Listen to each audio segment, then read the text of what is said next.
Overcome with emotion is exactly how I would describe LeBron's reaction as he shares a hug with Kyrie.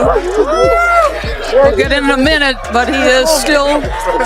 The craziest part about LeBron James in the playoffs is that every single year people somehow convince themselves that this is finally the season he slows down.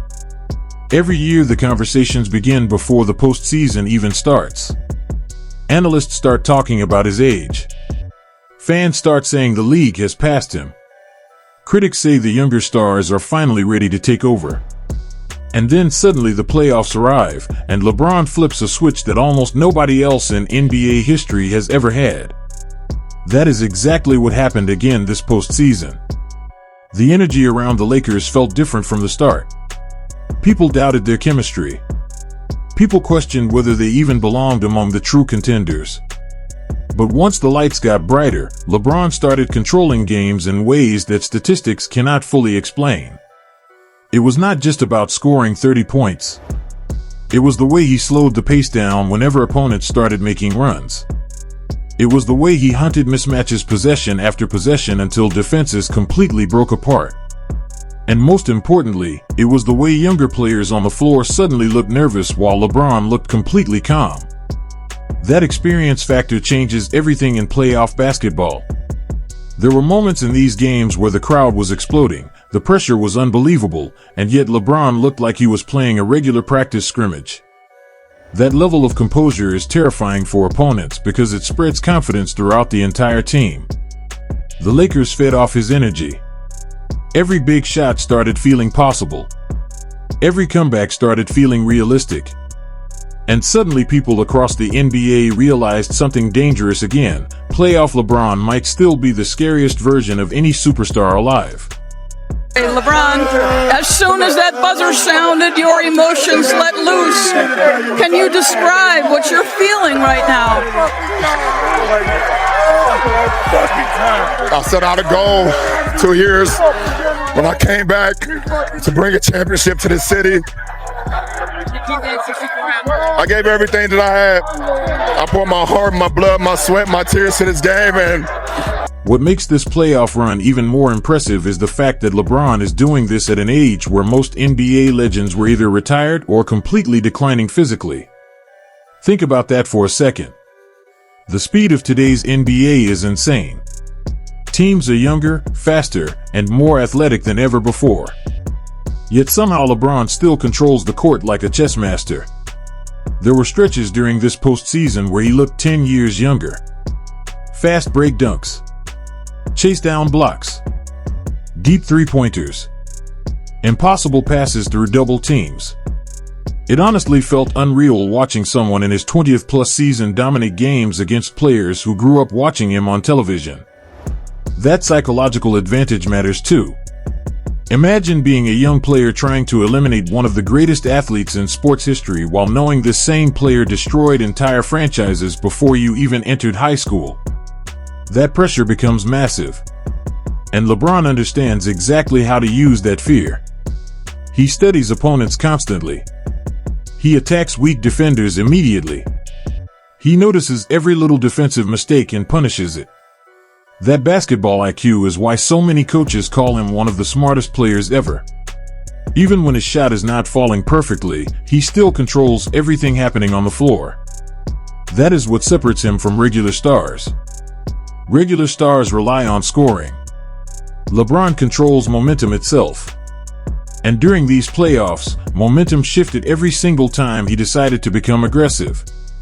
That is why fans started asking the same question all over again. Are we witnessing one final legendary playoff masterpiece before the end of his career?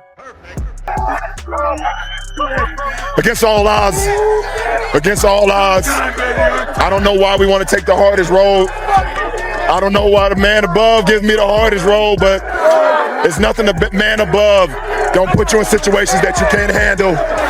And I just kept that same positive attitude, like, instead of saying, why me, they're saying this is what. One thing that shocked fans this postseason was how emotional LeBron looked after certain games.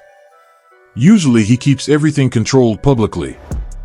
But this time, there were moments where you could see the intensity written across his face. Every win looked personal. Every criticism looked remembered. And honestly, maybe that is because LeBron understands something nobody else truly wants to admit: the clock is ticking. Basketball careers do not last forever, even for superhuman athletes. Every playoff series now feels bigger because fans know there may not be many left. That emotional weight changes the atmosphere completely. Every huge dunk feels historic. Every clutch shot feels like another chapter added to one of the greatest careers ever. And what made this postseason so fascinating was how divided fans became once again. Some people were calling this another example of LeBron carrying a roster beyond expectations. Others argued that the media still protects him too much. Social media exploded after nearly every game. One highlight would have fans screaming that he is still the GOAT. The next bad shooting night would have critics saying he was finally washed. That is the reality of being LeBron James. Nobody in basketball creates reactions this powerful anymore. The attention around him is larger than the games themselves. Even opposing arenas seemed obsessed every time he touched the ball. Chants started. Boos got louder. Cameras followed every reaction. And instead of shrinking under that pressure, LeBron kept embracing the spotlight like he always has throughout his career. That ability to handle global expectations for over 2 decades is something sports fans may never fully appreciate until he is gone. You did what no other team had been able to do, coming back from a 3-1 deficit in the finals. And to do that, you had to win twice in a place that proved too much for so many teams. Another reason this playoff run captured so much attention was because it reminded older NBA fans of prime LeBron during the Cleveland and Miami years. There were flashes everywhere. The downhill attacks looked unstoppable again. The transition offense looked dominant again. And perhaps most importantly, his leadership looked elite again. Younger teammates constantly talked about how confident they felt playing beside him. That matters more than people realize. Great leaders can completely transform playoff environments. When LeBron believes his team can win, suddenly everyone around him starts believing too. We saw role players hitting huge shots. We saw defensive intensity improve dramatically. We saw moments where the Lakers looked mentally tougher simply because LeBron refused to let them panic. That mentality is contagious. There was one stretch during the playoffs where the Lakers looked completely dead in a game. The crowd was against them.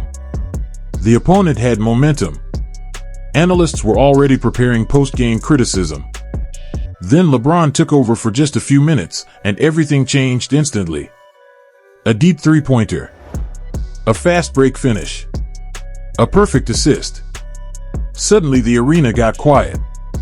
That is the effect legendary players have. They silence buildings. They destroy confidence. They force opposing fans to sit there helplessly while greatness unfolds right in front of them. And the craziest part is that LeBron has been doing this for so long that people almost became numb to it. But this playoff run reminded everybody just how rare this level of sustained dominance truly is. What did you find in Game 5 here? Just locked in. I had to change my approach a little bit on how I approach the game. I wasn't that good in the first 2 games here in this building. I watched a lot of film, detailed it out, changed my blueprint, and was able to put together some spectacular games after being down 3-1. Now the biggest question surrounding LeBron is simple: how much longer can this continue? Because if this postseason proved anything, it is that counting him out remains one of the dumbest mistakes in basketball. Every time people think the story is ending, LeBron finds another way to extend his legacy. And whether you love him or hate him, there is no denying that the NBA feels different when he is in playoff mode. Television ratings rise. Debates explode online. Former players start arguing passionately on sports shows again. Entire basketball conversations suddenly revolve around one man. That level of influence is almost impossible to replace. Eventually, the day will come when LeBron walks away from the game forever. Eventually, there will be playoffs without him controlling headlines. But after watching this postseason, that future still feels hard to imagine. Because somehow, against all logic, LeBron James continues to evolve. He continues to dominate moments that younger stars are supposed to own by now. And most importantly, he continues to remind the sports world why his name will forever remain at the center of the greatest basketball debates ever. This playoff run was not just another postseason appearance. It felt like another warning to the NBA. The king may be older, but the king is still here.